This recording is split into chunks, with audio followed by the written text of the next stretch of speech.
Listen in. Listen in. Sam's escape. Sam's escape. Listen in. Listen in. Listen in. Listen in. So your first pick for a video part was Rudy Johnson, Video Days. I met Rudy Johnson in the spring of 1990 at the Pal Peralta Quartermaster Cup.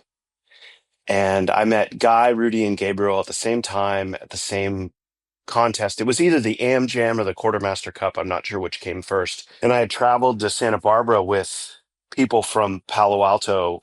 It was like the first time I had ever driven that far away from my home. I was 16. I was turning 17 in June. I think I got a speeding ticket on the way down and I got a speeding ticket on the way back. But when I was at that event at the PAL headquarters in Santa Barbara, I'm just this young, eager kid with a camera. And I just started filming and photographing everyone who ripped at that event. And I really formed a connection with Guy, Rudy, and Gabriel. And I, like typical, Jake Rosenberg from the era, like I got their phone numbers and their mail addresses. And when I got home, I sent them all their footage that I shot of them. And then later into the summer, I stayed in touch with them. I saw them again at another PAL event. And then Rudy shared with me all of this footage that he had filmed with his friends when he was young and when he was, sort of prior maybe to getting on PAL, and then he was on PAL. And so I edited this like 10-minute video of Rudy's early days skateboarding, and I set it to the Beatles. It was sort of like a part that I put together for him, because I was doing a lot of these parts for my friends and I was sharing them with people. And I was like, hey, I'd love to edit your part. So I edited his part and then I sent it down to him. And then that tape kind of made the rounds. Like I think I showed it or gave a copy to Mike Carroll. And then anyone who stays at Mike Carroll's house sees it. So Rudy, for me, he was in that group. He was one of the most kind and generous people that I encountered. And when I went to Los Angeles, him and Guy invited me to LA to film for Video Days in December of 1990, right during my Christmas break and New Year's break. And I went down with my video camera because I developed this rapport with them. And it was just this, this weird, like, oh, I'm filming. And all of a sudden now I'm in the car with Mark Gonzalez and Jason Lee and Guy and Rudy and Gabriel. And we're prancing all over Los Angeles and I'm filming. And so for me, like, Rudy just holds an incredibly special place in my heart. And I've always just loved watching him skateboard. And I think I have a couple tricks that I filmed in his part. But that Dinosaur Jr. cover was so good because we all listened to Dinosaur Jr. And, The Cure was like such a beautiful emo band that we all emotionally, not we all, but a lot of us emotionally connected to. And maybe you wouldn't always admit to people that you listened to that. But there was just an alchemy that came together with that part. And for me, Gonz's part's amazing, like irrefutable, Guy and Jason, amazing. But Rudy was kind of a little bit of like, that's my guy. I took so many photos of him and I had so many conversations with him. I stayed at his house. His mother made us breakfast in the morning. So when I saw Rudy's part, when Video Days came out, I just felt just so energized. And it was like, oh my God, I haven't seen any of these tricks. Like, when there's a skater that you love watching them skate and then you see them skating and doing tricks that you haven't seen them do, there's just this beautiful feeling that we all feel when we watch skate videos. And Rudy was sort of, from a human standpoint, like kind of my favorite skater at that time. And he's the same age as you. You're both. Yeah, I think he was also born in 73, but I think he's a couple months older than me. And you're staying at his house. This is like a a formative experience, right? This whole Oh my God. I mean, I drove down to LA. I think Rick Abaceta like joined me and I dropped him off in Costa Mesa. And then we met up with those guys and then we stayed at Mark's house one night and then we drove across town and then ended up staying at Rudy's house for a couple nights and then we're over at Guy's. I mean, it was really this sort of like almost like a dream. Yes, it was like a dream where you project that something is larger than life and beautiful, but it was really like a dream where it was just like everything was just kind of happening and you're not really like aware of how valuable or how meaningful these moments are when you're older, and just to the way that those guys welcomed me, like the way that Spike treated me at the time, the way that Mark and Jason treated me at the time. They weren't dicks to me. They were like kind to me and grateful that I was filming them. And in a couple instances, like Mark stood up for me, when Guy was teasing me, about being a chubby kid. and what clips that you filmed made it into the video. Think there's those brick banks downtown, the tight tranny brick banks. I think there's two tricks that Rudy does there that I filmed him. I wish I had that tape because there's other stuff on that tape too. He does like a blunt to Mayday. Yeah, and does he also do a 1 foot something or something, some back tail or something like that? So you've got a lost tape.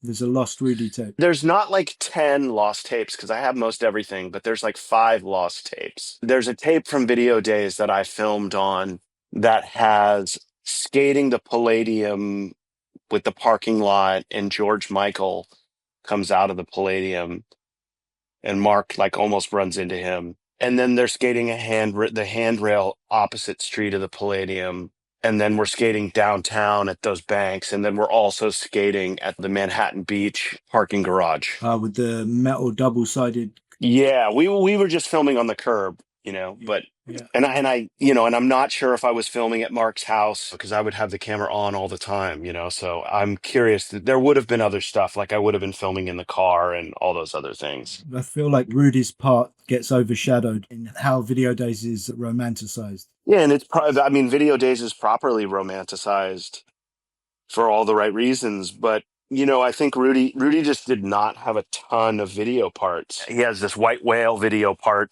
that I edited. I didn't film that part that I edited of him, but it's all these clips his friends filmed of him. And he's just so rad that, he'd do ollie stalefish tail smack on a little like quarter pipe in a parking lot. And then he would do like backside ollie onto a curb, onto like the front of a building. So he'd ollie up the curb and he would do like a 180 arc and then do a 360 flip off the curb on the other side with a, sort of a walkway in the middle. Just like super rad tricks that you're like, oh my God, this guy is so good. In that era, the people who were good, the reason they skated transition was because at those NSA and at those castle contests, they always had some transition element as a part of those street style contests. So you kind of had to be decent at transition. You had to skate transition. So that era, like everyone could do blunt pivot fakie and all these like nice lip tricks and ollie tail smacks and then other stuff, on little mini ramps and quarter pipes. It was never like, oh, you show up someplace, it's like, oh, I can't skate that. No, they could skate it. I love the manual roll tray flip. Yeah, I mean, and even him skating like the Pacific Design Center, which is like the building is still there. The staircase isn't exactly there, but I just love the way he does ollie 1 foots. I love the way he does nose bonks. So, and I love the Spike photo from this part as well, from the Gone session. Yeah, I mean, I had that on my wall. Yeah, the back lip down with the white. Yeah, it's just beautiful. Especially with the extension cord in the shot, like that's kind of those details. That's a detail that to me, like, I'm sure everyone saw it, but maybe it didn't matter to them. It mattered to me because it was like, oh, they had lights. They actually plugged in some lights to film, because back then you would bring lights on a battery with you, or you would park your car and point your car lights at the spot at night so that you could skate it and film it. And do you remember watching Video Days for the first time and seeing this part? I don't know that I have that memory. I do remember getting a copy, because I filmed for it. They sent me a copy, and I remember getting that copy pretty soon. I think that there was never a premiere. The video just kind of came out.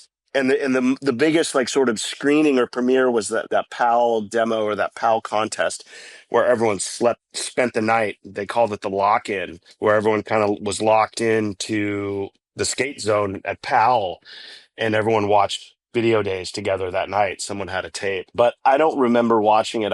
I remember getting the tape and just being like, you know, seeing my name in the credits was always just like a pinch Yeah. me thing, you know. I mean, you know, and also in 91 when that video came out, that video took a long time to come out. I mean, it took I think they were filming for a really long time. I had started to have footage like in the New Deal video. I had footage and I got a credit before video days, and then right around that time I was starting to just be credited in a bunch of videos that were coming out, you know, Planet Earth and making the Dogtown video, making the Think video, and then the Blind video. And it was really good for me personally, professionally. I say professionally with like a wink and a nod and quotations, because it was like people saw my name, so they knew if they filmed with me, their footage might end up somewhere. So Yeah. those milestones were really, really important. It's also notable that Rudy does a really good kickflip backside lip slide in this part as well, and the cab back tail. Yeah, it's just awesome. Yeah, just so good. So let's talk about the Santa Monica kinked rail board slide. I mean, the handrail stuff to me in 90 and 91 was always so amazing, you know, and really the beautiful thing with that board slide, it was just so unexpected in the part. Yeah. And it's not necessarily hyper focused on. There's not two angles. There's not like a slow mo. He just all of a sudden you cut and he's just like skating in an area where you're like, where's this going? And then immediately he ollies, and that's a fucking big rail. I mean, I think at that time we were all like experts in the size of a rail, who had done what. I mean, you know, Frankie Hill was a sort of a rail king at that time. And of course, you know, no one knew about what Pat Duffy was going to be doing next. But I feel like the way that rail and that board slide is positioned in the part is so understated, and how he lands, and you can tell that he's just like millimeters away from his board shooting out and him Wilsoning, but he like shifts his body perfectly. And you can just see kind of how hard he had to push his board, you know, through the kink. And he, you know, he really got on before the kink. He went through the kink. He goes down the other slant, and then he lands it, and he's squatted. And I mean, I can see that whole trick. If you're asking me to identify a trick, like I can see it so clearly. And I think that's why you identify a trick. I think that's one of the reasons why Video Days is so special, is because it wasn't necessarily about trying to build this part that emoted something, that, you know, that you might have one of the gnarliest tricks in the part, like not at the end or not at the beginning. And I think obviously the school of videos that I came up under with Mike Ternasky, that's not the structure that I learned or that I've been successful in implementing in the videos that I've made. But something about that is so charming and so authentic and so honest. And I think that is, you know, really what makes that a special, special trick. And it really pushed everyone. You're just like, oh shit, now we're looking for kinked rails for sure. And that he could just skate everything and was happily just skating everything. Absolutely. You know, he's doing hippie jumps in that video. He's skating mini ramps. He's skating vert ramps. He's skating a kinked handrail. I mean, it's an ATV part. What memories do you have of filming with Mark? You know, we filmed the clearest memories is because, you know, I have that footage, but there's a couple memories. I mean, and we filmed at Kenter, which is obviously like a really, you know, kind of amazing historic skate spot school. And I didn't know the history of it with Dogtown and Stasek and Stacy when we were filming there. I really didn't understand the context of that place, but you know, he's doing switch dance 50-50 to half cab out, and Mhm. or switch 180 out, on the bench. And then he's also trying these like really weird tricks on the bench itself on the flat ground. I remember driving, we were driving on the 110 or the 710 from his house in Huntington Beach, and he was driving my car because I didn't know where to go. So I was like, yeah, drive. And the traffic was so bad, it was just a standstill. And Mark just pulled over into the like side lane and just drove, just in the side lane, and just didn't care. Like just drove, 2, 3, 4 miles past all this standstill traffic. Just drove and drove and drove and drove and drove, and then eventually took an exit, and we went up, to skate that brick transition spot downtown.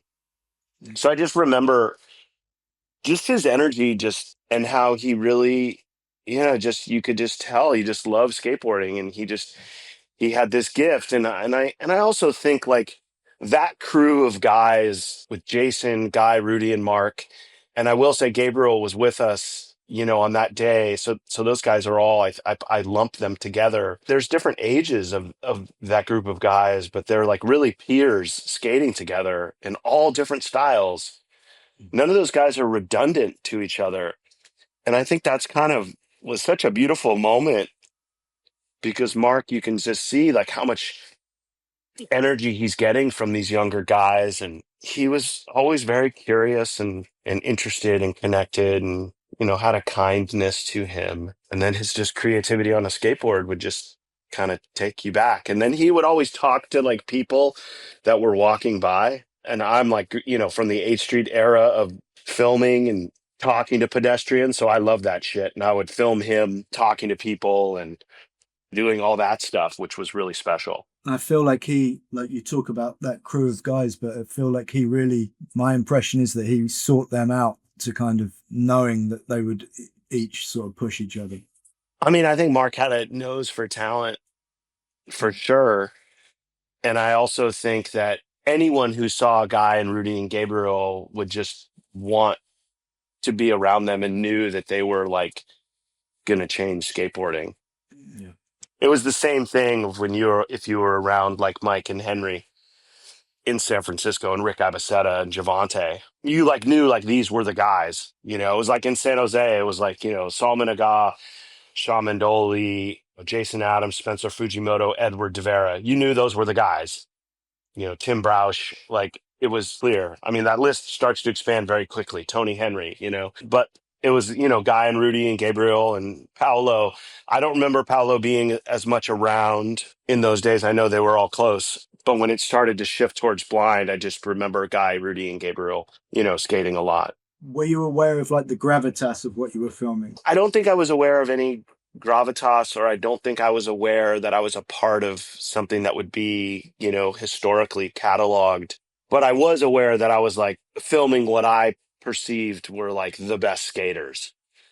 It wasn't lost. I mean, I was desiring to be around better and better and better and better skateboarders. So it wasn't lost on me when I saw Guy and Rudy at the Quartermaster Cup. Like I 100% was like, these guys are fucking rad. I want their address. I want their phone number. I'm going to film them. I'm going to shoot photos. I'm going to send them prints. I'm going to send them tapes. And then I would call them and I'd write them letters and they would write me letters. And so I was 100% aware of like the talent that I was pushing towards. I don't think I ever looked at it as gravitas. I think I looked at it as like, I just want to be around this type of a contributor. And to me, it was just so evident that like the tide was changing and the kids were like taking over, because no pros were doing, with all due respect, except the guys, like Matt Hensley and Mark Gonzalez and those like, really cream of the crop street pros, guys like Ed Templeton. Like, you're going to say there's a handful of these guys that are like pros that kind of make that transition into that early street skating movement when it goes away from sort of street style and then street skating. And I think like I was aware that there was this young group that was my age that I like had access to, that was changing the vocabulary of what you would do. and that really didn't give a fuck. So they would dress the way they wanted to dress. They would listen to the music they wanted to listen to. They would do the tricks that they thought were cool. They would not do the tricks that they thought weren't cool. So very quickly, if you saw other people skating and they weren't doing those tricks, it's like, why aren't they doing those cool tricks? That wasn't such a conscious thought, but you were aware of that. There's no shade on that previous generation, to be very clear. It was more about the fact that like a professional skater in that era was not someone that I had easy access to. But like the top amateur skater, yeah, like if I had a camera and I would wanted to film them, like all the pros are getting all the coverage. And all these young kids, like sometimes they would get coverage. And Henry Sanchez gets the cover of Thrasher magazine. But if Henry's not riding for companies that are under high speed production and Ermico, does he get that cover? Probably not. Like they put him on the cover because they're turning him pro and they're showcasing a skater that they see as this new generation. But even after Henry gets the cover, it's not like every magazine, every issue was like all the young bucks and, skating street.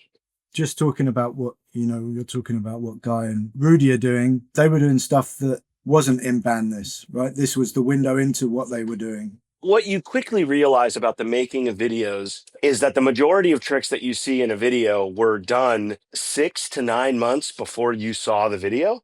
So we see Ban This and we see Guy and Rudy, and they're just light years ahead of what we just saw in Ban This, like light years. So I didn't understand that. I think I just was like, oh my God, these guys are so good. So I think it almost hyper accentuated their talent, but it was a little bit of a misperception because, well, yeah, of course they're good. That was like 9 months prior. I was filming these guys for multiple days. And like with Mike Carroll, like we filmed for a year together for Questionable. And we had tons and tons and tons of footage. Those guys, when they would film for PAL, would get a couple days or a couple weekends here and there. And if you didn't land it, it wasn't going to be in the video. Whereas when I started filming and we would start thinking about what tricks let's get this trick. Well, if we didn't get it today, we're not going to give up on it. We're going to go back and make sure we get it. Yeah, there's an interesting disconnect between that being this is the current video, that progression from the other side of the pond. No one's seeing that until the next video. Well, that's just like hyper evident when Questionable came out, because a lot of people didn't even get that video until 3 or 4 months after the video was released, which most of the tricks were then at that point 6 months old. And that's why, not to wedge Embarcadero into this conversation, but that's why Embarcadero was so important. Because even without a video coming out to benchmark it, like the difference of 1 to 2 months time in terms of what tricks people were doing was massive at Embarcadero. Awesome. So next is the Markovich Daniel Harold Sturt Ollie. I think that in this, I'm aware of Sturt from his filming for H Street and Life with Mike Ternasky. Because I was around Mike Carroll all the time, I saw like rough cuts or in progress cuts of stuff for H Street, and not the new H Street video took so long to make. There was all these different versions of it that I kind of saw, and I could see that Sturt was using like reflectors to light the skaters, mostly on ramps, but sometimes in the street he had the reflector up, which was really amazing and like, oh my God, like. And I think that Markovich photo, it's so alluring. And, the spot is more of a focus than Markovich. And just like the burned edges of the frame and the ominous quality of it and the artistic quality of it. In this era, you're calibrated with like the Spike Jones, like fisheye, drifting shutter. That's just so kind of beautiful and sharp and in focus, but like feels very like in the life. And then of course you have, the Grant Britton kind of pristine Ansel Adams-esque, like just incredible composition and big photographs that feel kind of in that big Pal Peralta conversation. And then in San Francisco, you have Bryce Kanights and Kevin Thatcher and Mofo and Tobin that kind of have a little bit more of that street grime and a bit of that like edge to it. And Sturt is just, in my opinion, this insane new voice that just like comes in like a sledgehammer. And it's like the video footage that he's shooting is amazing. And then all these photos that he's shooting are amazing. I think he shot a bunch of photos from Matt Hensley's interview, Pro Spotlight. Anyway, I think that photograph was like, there was a level of artistic leaning that progressed what we interpreted a skate photo could be. This is like 92, right? Or 91. Yeah. I think it's, This is his Pro Spotlight, Markovic's Pro Spotlight yeah. as well. So I just think it was like, and the spot itself was so weird because you're like, how did he get up there? It's an all okay. Like it wasn't a kickflip, So, I just think it was I hate to use that word creative, but it was so creative and so expressive. And I think, this was the era that like, and skateboarding is the type of thing that you just need to see like one glimpse through a new door and it opens up a whole world. And I think, Sturt opened up a whole world and kind of pushed a lot of people who were visually in skateboarding to kind of think maybe a little bit more outside the box. You've mentioned before that Mike Tanaski imposed or impressed on you that there are no rules, and this is rule breaking territory, right? When I talk about Mike with no rules, that's nothing that he ever said. That's what I've gleaned the core spirit of Mike to mean. I was interviewing, sort of very famous musician, legendary music producer, and we had finished the interviews and I hung out with him for like 2 hours after the interview. And he said, Jacob, he said, there are no rules. And it was so profound because this, individual was so right. And it was so like, oh my God. And I'm kind of like, well, that's kind of what my life has been. But I need to hear that out loud to remind myself that there's no rules. And then when I reflected on Mike and the values that he embodied, I realized that Mike's life really abided by no rules. Like, oh, he was, 21 years old. He wants to quit college. He wants to go start this company. He does it. Oh, he starts this company. He wants to sponsor all these young kids. He does it. Oh, he wants to make a skate video. He'd never made a video before. He does it. Oh, he wants to do all these traveling tours with these skaters. He's never done the tour before. He does it. Oh, he wants to split off and do this new company. He wants to make new videos and all this stuff. He does it. So I think that there's like a real empowerment when you hear that thing out loud. And I was at the Museum of the Moving Image when I shared that sentiment, but it was nothing that Mike ever said to me. It was just when I looked back and reflected on his essence, I realized that what this, music producer shared with me was what I came to understand that the essence of Mike's being was. Who was the music producer? Quincy Jones. Amazing. Yeah. And what was the impact of this Sturt image on you from a photography standpoint? Fuck, I was like, I could never shoot a photo like that. Yeah. I was like, how do I burn the edges of the film? I did have a dark room in a closet at my house, and I was developing my own stuff. And a lot of what Sturt was doing was like, edge burning and stuff in the dark room and doing like really interesting stuff and, Polaroid stuff where you rip, tear one side of it. So the exposure kind of, is ripped off. And it was always very evident to me that from a photography standpoint, I didn't have quite the DNA that my peers had. So I think I just was inspired by photography that I saw. I don't think I was able to ever emulate it other than maybe I tried to frame things a certain way. But it's just when you get into the habit of trying to emulate something as opposed to like just keeping the spirit of the idea close and then just being you. If you try to emulate it too much, it's like it's never going to land because the impulse is not your natural expression.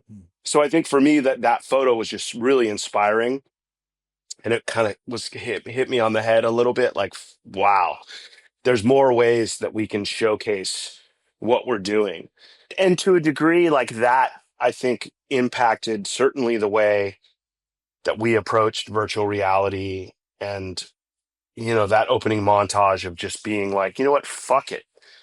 Like, all these people want all this footage. They want all these bangers. There's such a huge expectation with this part. Well, let's just fucking start it and show all the gnarliest tricks, but in tiny screens, and make people have to look between all these screens and just fuck them up. And I think, part of that was a radical mindset that comes and has seeds in like that Sturt Markovich photo. So to me, like, that's the beautiful nature of progression, is it's not a 1+1, equals 2. It's, 1+1 equals 3 equals 5 equals 7, because you just don't know the ways in which that cracks something in your mind. And opens things right up for whoever's next. That's right. Interestingly, Markovich didn't like it at first. But that's the beauty of it. Yeah. The skater's definitely not going to like that photo. Mm-hmm. But every person that made videos or took photos was like, fuck. And have you ever watched Sturt in action? He was in the editing room when we were finishing Secondhand Smoke.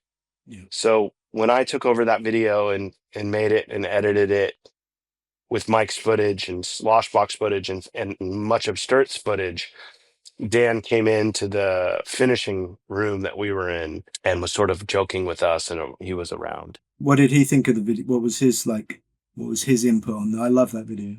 No, I think that don't we call Rodney in the credit John Rodney Mullen or Johnny Rodney Mullen?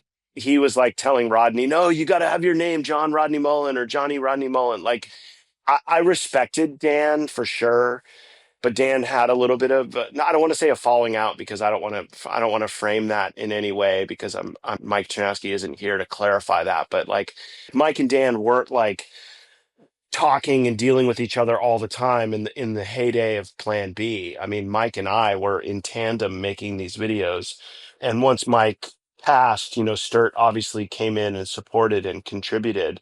But I think, Sturt's such a powerful presence. I remember, like, sure, changing the title to what he was like, pushing Rodney to do, but he didn't have any influence on the results of that video, other than I mean, the video, when you're in the finishing room, you're just adding the titles and the slow-mos, which I was, competent enough to be doing. That changed a lot of things afterwards also, especially the Jeremy Ray part. Yeah, it was very inspired. Jeremy had the tricks and the hunger that really fed that part. And what I've come to understand about structurally what I was able to do with that part is I really was able to use a song that was familiar. Jeremy likes to talk about how he had narrowed it down to 2 songs, and it was White Room and another song, and we chose White Room. And Mike had, a CD collection of Cream, so we had the greatest hits of Cream. So that song was familiar. That was like in the conversation with us before. But White Room has a structure where the crescendo is the beginning of the song. So the high point of the song is what starts the song. And then it has lulls, and then it goes back to the crescendo. And what I sort of subconsciously but consciously understood, because I was trying to create a rhythm that kept you leaning in, and I was also very intentionally trying to align it to the music, because that's what Mike and I never really quite perfected. So I was trying to perfect that with that part. And why, to me, that part is so effective is because once you hear the crescendo at the beginning, and once you get the first crescendo after the first lull, all you're doing is waiting for the third crescendo. And so you're starting to lean forward, because oh, it opened on the crescendo with all this gnarly footage. Then there was rad lines and skating. And then at the first crescendo, there was gnarly footage. So there's got to be gnarly footage coming at the end. And it really created this relationship with the audience watching it, where they're leaning forward towards that. And I think structurally that ends up really opening up a lot for skate filmmakers to kind of see and feel that. And a lot of that stuff had been done to a certain degree, but that song and that structure and the way, that I was aligning it was really specific. And Jeremy has talked about how, like, oh, yeah, I always wish my part was longer. But the reason it wasn't longer was because I didn't have enough footage from him to support a fourth crescendo. Yeah. I could only support the first, second, and the third with the bangers. There was enough footage to take us through a third lull, but there wasn't enough hammers to deliver that fourth crescendo and finish the part right. So this part ends at the third crescendo, quite Mhm. well. Yeah, it's awesome. Great music, that video. Dream On for Rodney as well. Yeah, Dream On was a song that I used. There was a 411 tribute part to Mike Ternasky, and I used Dream On for that tribute part, but then they couldn't get the rights to it because they were kind of in a legitimacy moment where they had to get the rights because they were distributing monthly and there was a lot more exposure to those videos. That video tribute to Mike Ternasky in 411 that I edited was silent, which was so Mm. like kind of gnarly and poignant. But Yeah. originally it was set to Dream On, so I had that in the back of my head and used that for Rodney's part. And then after the Sturt photo, it's the real Jim Thiebaud in this graphic for the first time and the impact it had on you. Well, I think skateboarding at its best is like an incredible place for a sense of like counterculture activism in terms of the spirit of what skateboarders embody. I say that with a little bit of like biting cynicism, seeing people negatively comment on Thrasher's most recent post Oh my God. I thought, about yeah, some of the ice just post. Yeah. the horrific stuff that's going on in this country. And it's like these are the same people who were like so stoked on the Hanging Klansman graphic. It's like, how far have we slipped? But for me, like, I grew up listening to Public Enemy. I adored and revered Chuck D, and that led me to reading the autobiography of Malcolm X. And, Jim Thiebaud used to have that Public Enemy beanie. And, Jim Thiebaud had these journals and books that he was releasing. And I had a connection to him from skate camp in 1988. So Jim always, if you know Jim, he has a very soft voice, but he's a really beautiful stand-up human being who believes in things with a purity and a sense of what's right and a sense of justice and a sense of respect. And I just remember I was doing, there's this French magazine that I was working for, and I did a profile of real skateboards. And, I remember, the TG graphic kind of came out, that Tommy Guerrero TG graphic. And the Hanging Klansman came out, and I remember seeing it, and it's almost like it took your breath away. On one side, you're like so proud to be a skateboarder, to see an image like that. Like, yeah, that's a fucking skateboard graphic, Yeah. that says something so deep and so powerful. And this is the era of Rodney King. This is 90, 91. Like, there's racial tensions, there's Bensonhurst, New York, and that murder out there. And there's a lot of stuff going on and a lot of chatter. And there's just like this weird climate. And, Jim puts out this board that just cuts, like a hot knife through all the noise and says, no, you know what? Fuck all that shit. It's just wrong to be on that side of the argument. There is no argument. It's just ignorance. Because, the way the world is going and the way that things build, we are an inclusive country that was founded in a very messy way with people that have been ill-treated for centuries. And fuck that ideology that doesn't respect the humanity of these people. And the Hanging Klansman is like a bullseye, to that notion. Jim said there's no sidestepping the message. That he wanted something to be as impactful and meaningful as it could be. And that's beautiful. And that's Jim, And I love that guy, and he means so much to me and provides so much motivation and comfort to me and support of me over the years. But I just think, in the history of skateboarding, if you're going to pick top 3 graphics, Yeah. that's got to be in the top 3. because there's like, there's graphics that are just like memorable that you may put in a top five of skate graphics, but then there's like graphics that said something Mhm. that was a lot bigger than skateboarding. And still is as meaningful. Yeah, exactly. And there's kind of a through line here, right, with Real and Shrugi, who you interviewed in the book. Yeah. Yeah, Shrugi's amazing. He was part of those early skate crews in San Francisco. He lived with all these guys. He was there at the beginning for real.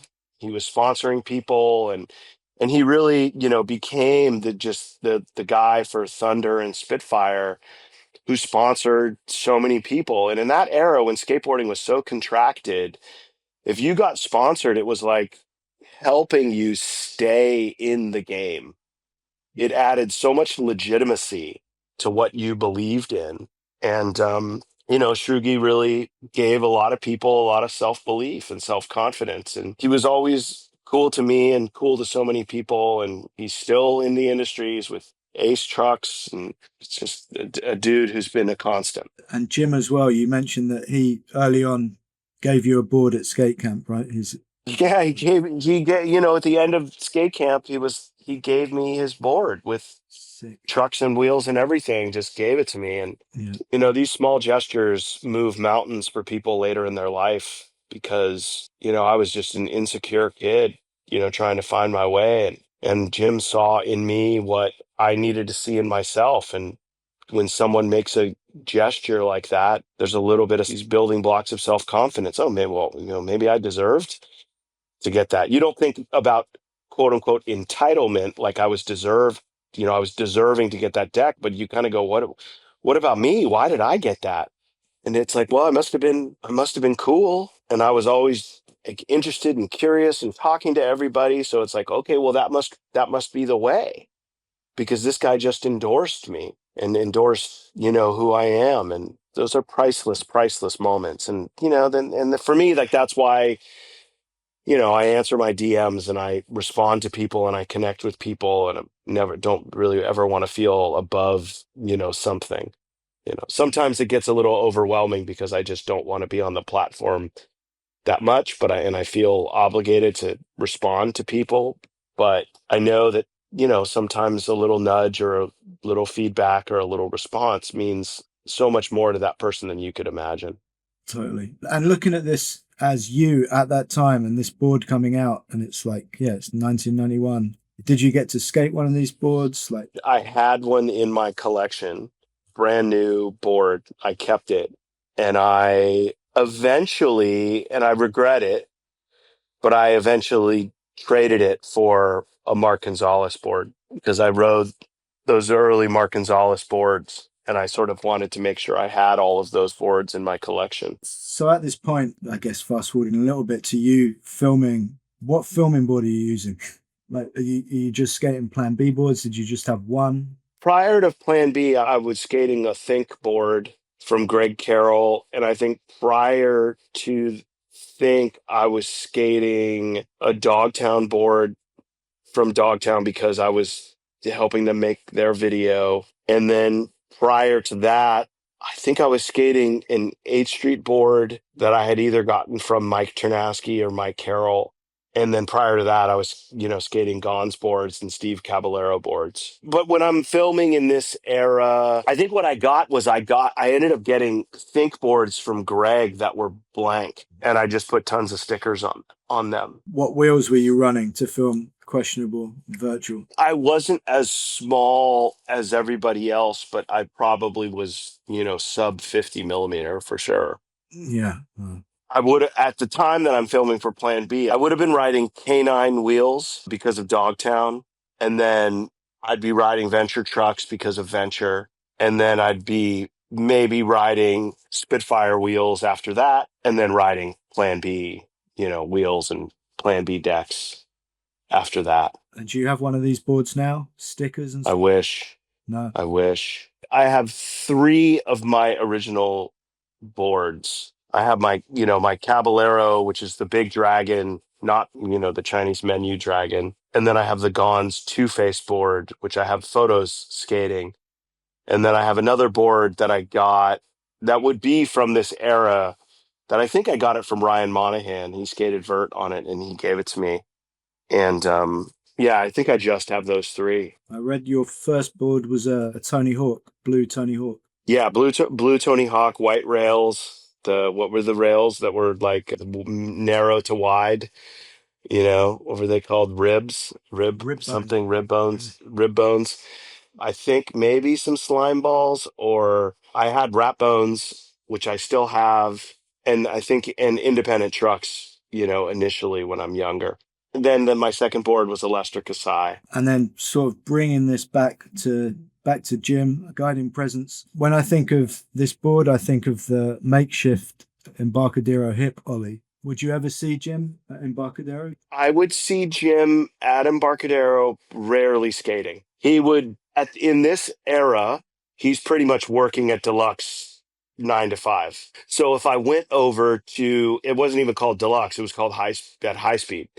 He'd be at high speed in the real area, and then Venture and Think was over out near the Foundry, in a totally different part of Hunters Point, where actually they made the trucks. So if I was over at Thrasher, or in that shipping area, with real Thunder, Spitfire, Deluxe, if my memory serves me correctly, I'd see him there if I went by there, or if I had like a skater from Real and they were like, oh, I want to pick up a board or something like that, they may go over there. That might have been where they were doing the silk screening as well, if memory serves me correctly. But Jim was more in this era, 91. He's definitely still skating, but he's like a pro, not to say pro team manager, but by 92, he's more like a company guy feeling. Like him and Mike Chinaski were friends from skate camp because Jim was a counselor and Mike was the camp director. But I saw them a little bit more as peers than Jim as like a hardcore skater. You'd still see photos and see stuff, but like I think it was hard for some of those guys too to come around because they're not skating at the same intensity that they were in the 80s and into 89 and 90. 91 is a real demarcation. Things change in that year, and those guys all start to shore up their businesses and like really focus on that because the industry is starting to really radically contract. So I think they're starting to think about, okay, well, like we need to make sure this company does well. We need to start sponsoring these young riders. We need to support these young riders. They're still pro skaters. They're still going to get on their boards and do things. The Hanging Klansman is still impactful. What is your take on what's happening right now? I mean, it seems distressing in America right now. I mean, I just don't see how anyone could not see what's happening now as a fascist movement with a centralization of power and a suffocation of opposing voices. And our country has always thrived off of, our constitutional rights. And those rights seem to be infringed upon, and those rights, seem to be not as important conveniently to people in power. And I think in that process, you see a dehumanization of people who you don't agree with. It's incredibly sad. It's incredibly depressing. And it needs to continue to be unifying towards people who believe in the good of things. We've always been a flawed country. And I think our flaws are as great as ever right now. And I think those of us who believe in the ideals of America being founded through immigrants, that the country was built on the back of a massive slave population. How could you erase that? Yeah. And that's what they want to do.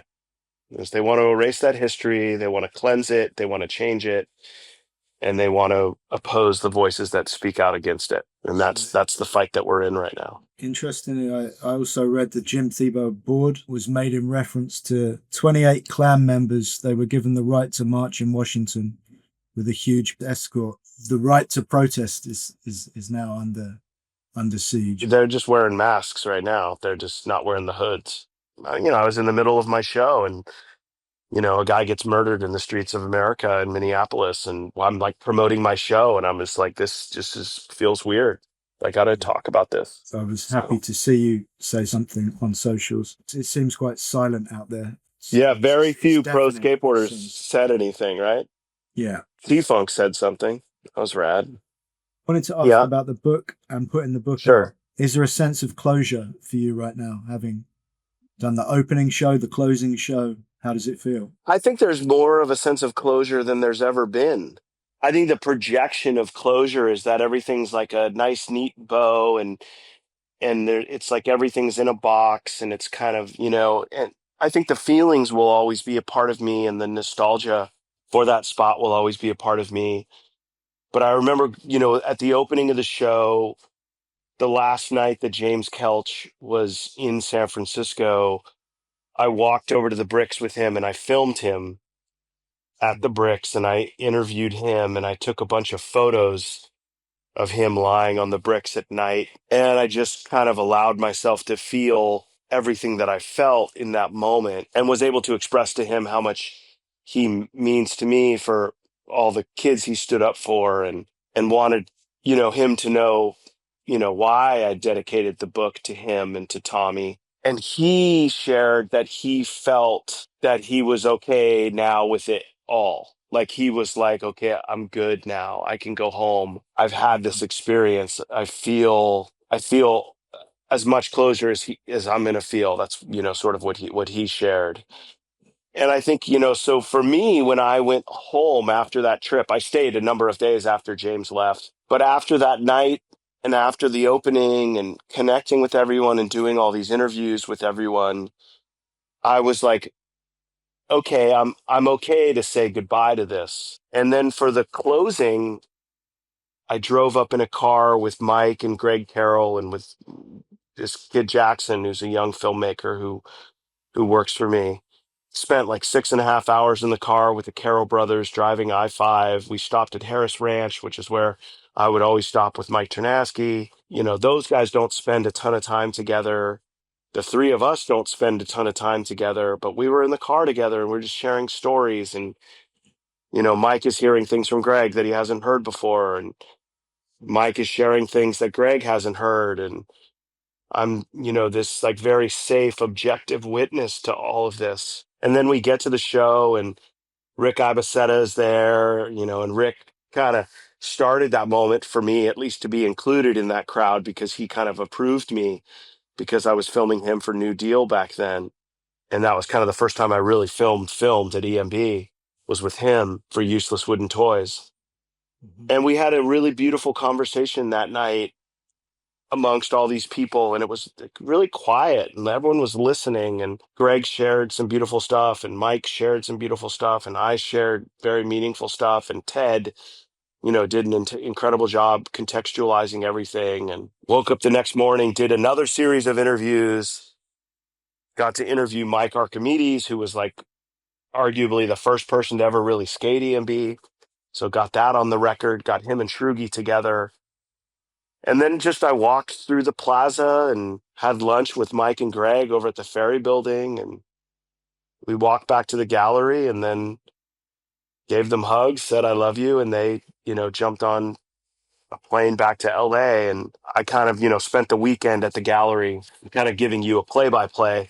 I walked through the plaza and I had a little screwdriver and hammer and kind of chipped up a couple pieces of some bricks and some pieces of some grout that was like loose enough for me to get. Like, I'm not going to take stock in the fact that I'll be able to get a brick, because who knows how policed that situation will be. And it felt like, yeah, we did it right. It was GCS Agency was this incredible backdrop. Victor from the gallery and James, kind of his right hand man, were fantastic. And everyone that came through just really felt it. And I worked really hard on making sure the video was like all stuff that people hadn't seen. The photos, certainly people haven't really seen before. And some photos that aren't in the book, or some photos that have never even put out there, were a part of the show.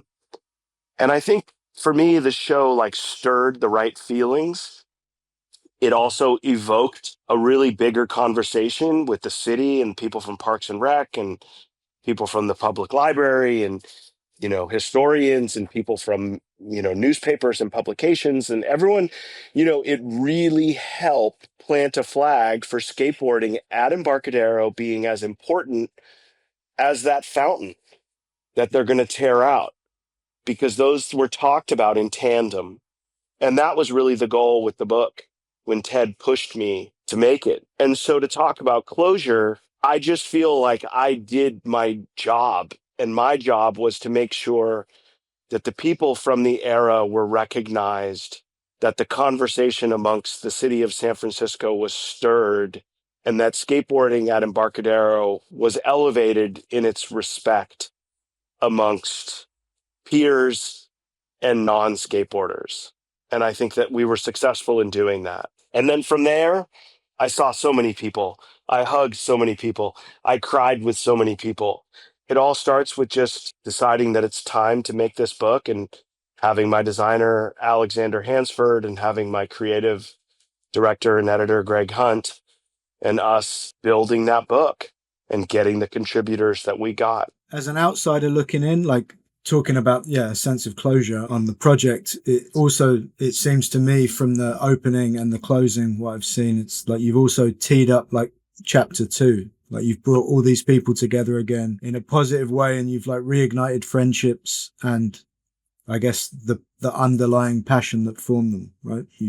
Yeah, I mean, I don't look at it as chapter 2. I look at it as like a family reunion that had the right like framework around it. And I think that everyone has sort of felt a certain way about Embarcadero.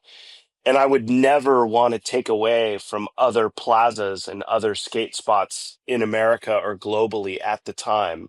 But the simple fact is that like Embarcadero was the pacemaker for the rest of the world of technical street skating and how fast it was changing. And you have Love and you have Pulaski and you have Brooklyn Banks and you have, plazas in different places. But a lot of those scenes kind of became a bit more pronounced when those main skaters from those plazas came and traveled to EMB and felt everything there and were accepted there, and then went back and took it back to the plazas that they were from. Everybody wanted to have an EMB in their town after that. But I think the reason why EMB was what it was because we had all the footage and we had filmed so much stuff there so you could actually see it. So that's why you can never say it's the only place, because there's plenty of places that didn't have the filming. But the filming became an essential component of the culture at Embarcadero. And it was peers filming each other, right? Someone my age filming other people my age, and then putting that footage out there. And when those guys go back, I'm sure they're like really making sure they have filmers more than they did before. Yeah. Because that was sort of synonymous with EMB after that certain point. And this beautiful year of 1991 is mostly just me and Mike Carroll. And I'm filming a lot of other people in the plaza, of course, for the Think video and the Dogtown video. But I have a year with him there where there's really not many other people who are filming.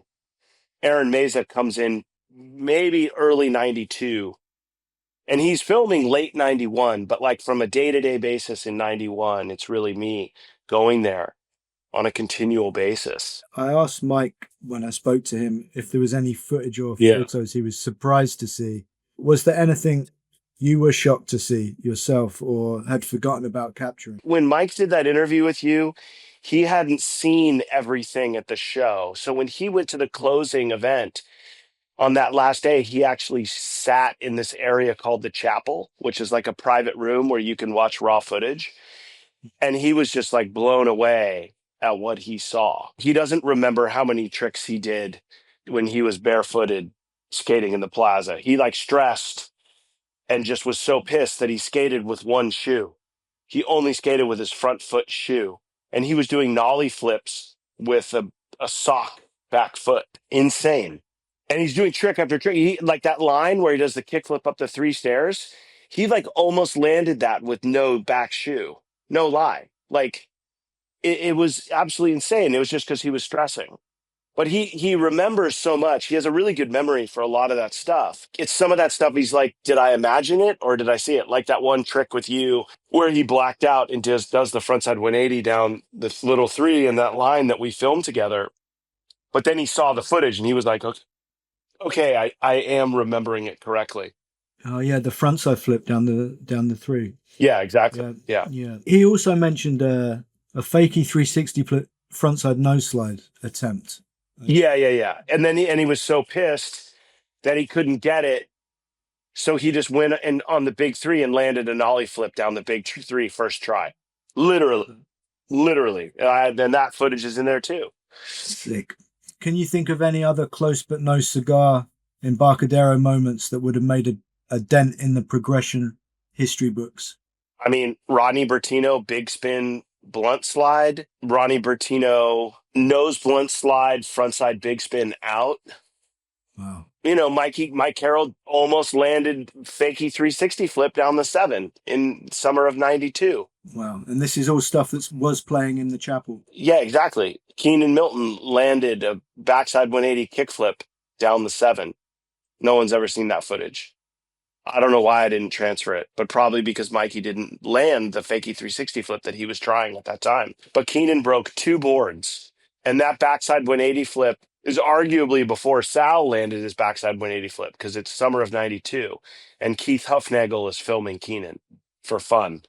It's amazing that Ted Barrow is able to take this whole conversation and help it make the most noise in a civic way, while also romanticizing the spot map of SF and its significance with those city walks. Have there been any positive developments from Ted's dialogue with the powers that be? I mean, when you consider that they're going to demolish the entire plaza and rip up the bricks, and they're going to demolish the fountain and take that out entirely, I don't know how anything could be positive after that.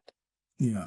I think they're starting to recognize how important skateboarding is, and there may be space for helping expand that narrative, but I don't know about the plans for the plaza and how they plan on integrating skateboarding. I think all that skaters are asking is that skateboarding was there in the beginning, so just whatever you make, just make room for skateboarding. It doesn't have to be EMB. Just make room for it. It would be amazing if you put a ledge with some bricks by it that was just sort of there that skaters could skate, or maybe a little skate park area. I'm not in those conversations, so I can't speak to that. That's just hopeful me, but that's where all that is. This project 100% like backed up everything that Ted had been saying to them at a pretty on the right size of a stage, So Ted and this group Doko Momo, have been like saying, hey, preservation, this history is important. But then the show itself was like, oh shit, okay, this is a big deal. They've acknowledged this, but they're also acknowledging it after they've decided to demolish it, and they've decided to remove the fountain. Who was it the most unbelievable to see again, or to see together with someone else from this whole thing? I mean, Chef Pierre showed up for the closing. Pierre is one of, just an incredible figurehead, from the history of skateboarding in San Francisco. He was always at EMB, always around EMB. The fact that we were able to just get James out of Ohio and have him agree to fly out and all that stuff, I mean, that was a huge deal. But I think like surprising people, I mean, there were just so many people that came out of the woodworks that were there that showed up, and I wouldn't be able to recognize all those people because I'm not an EMB local. I was the right filmer at the right time with the right passion. But all those guys, who are locals, who represent multiple generations of Embarcadero skaters, they all shared with me like how stoked they were to see so many different people from so many different eras. There's different crews. There's CBS crew from San Francisco, and then there's THK, and THK was kind of like one of the strong crews in the early days when EMB started to be more skated. A lot of THK guys were there. And that was really important to me, It was like I really wanted to make it clear, like, I wasn't trying to do a culture grab. I wasn't trying to make a book that was like telling you the whole comprehensive history of EMB, and I'm the one that knows that history. It's like, no, no, this is 90 to 93. This is everything that transpired in front of my lens and the people that impacted me. And I'm going to use this opportunity to shine a light on the backdrop itself, because it's going to be gone soon. The feedback that I got from those OGs was just gratitude and being stoked to see so many old friends. But I think Chef Pierre was just like amazing. Ron Allen was there. That's always amazing. Those legendary skaters from that era come through. It sounds like the timing was, you say Embarcadero is the right place at the right time. The timing of this love letter to that is also exactly the right time. Yeah, and you just got to trust those things. I was always reluctant to put out a book about Embarcadero just because of how sensitive it is in terms of the ownership of who was there and who has the right to talk about it. But the book is very personal. It's from my point of view. I'm not claiming anything that is not mine to claim. And I'm making sure to shine a light on important people who are the reason why that spot is important. And will you be doing a second run of books? Yeah, we're working on a second edition right now. And I think that edition will have mostly the same content. It will have slightly different packaging. The slip sleeve books were really an investment to do. For the second printing, I'd love to be at a lower price point so that more people could access the book, and so that I could get it into shops and stuff like that. I tried to make the first book as cheap as possible, given how expensive it was to make. And so the second book, I think, will be a singular hardcover book with both, the written section and the photo section separated by different types of paper. And it'll still feel like the exact same conversation, just a slightly different presentation that allows there to be a little bit of a difference between the first edition and the second edition. So we'll be expecting this in skate shops soon. Yeah, I would say by the summer is the goal to have that second edition. With time to reflect a little on the project, do you have a personal favorite image at this moment in time? It's really hard. There's a photo. It was almost my favorite image going into the book, and it's kind of still my favorite image coming out of the book. There's just a slightly blurry photo of James Kelch walking through the plaza, looking over his shoulder at me. Or not over at me, but he's looking at someone sitting down, and he's walking through the plaza. And it's so bright and kind of overexposed and an imperfect photo, and it's slightly out of focus. And I always felt like that photo kind of captured how elusive our memories are, and sort of how it's not crisp and perfect. And he's kind of in motion and blurry. But now when I look at that photo and I see him looking back, I now kind of think that he's looking back at us from the era. Whereas before I used to just kind of think of it as it looks like a memory, but now it looks like a bit more finality and a reflection. Beautiful. Thanks for your time, Jake, and thanks for the continued gifts to the culture. No problem. Thank you. Yeah.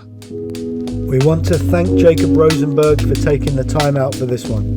You can read the whole interview with photos, video, and raw footage at blog.slamcity.com.